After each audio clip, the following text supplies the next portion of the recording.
ஓம் நமோ நாராயணாய. அனைவருக்கும் இனிய வணக்கம். ஆன்மீகம் ஸ்டார்ட்ஸ் உங்களை அன்புடன் வரவேற்கிறது.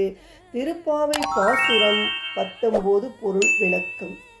குத்து விளக்கரிய கோட்டு கால்கட்டில் மேல் மெத்தென்ற பஞ்ச சயனத்தின் மேலேறி கொத்தழற் பூங்குழல் நம் பிள்ளை கொங்கை மேல் வைத்து கிடந்த மலர்பாவாய் திறவாய் வைத்தட கண்ணினையாய் நீயுன் மணாளனை எத்தனை போதும் துயிலெழ ஒட்டாய்கான் எத்தனை ஏழும் பிரிவாற்ற கிள்ளையாள் தத்துவம் அன்று தகவேலோர் எம்பாவாய்.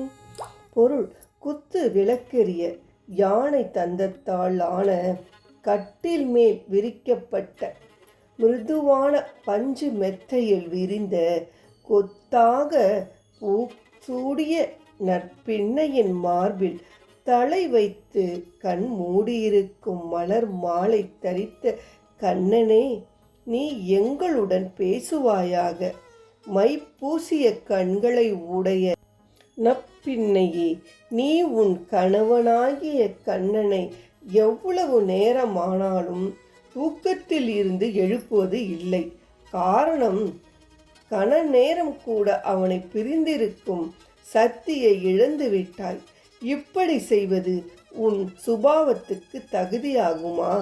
விளக்கம்: பஞ்சசயனம் என்பது அன்னத்தின் தூரிகை, இலவும் பஞ்சு, பூக்கள், கோரை புல், மயில் தூரிகை ஆகிய ஐவகை பொருட்களால் செய்யப்பட்ட மெத்தையில் தன் மனைவியின் மார்பின் மீது தலை வைத்து தூங்குகிறானாம் கண்ணன். எழுவானா?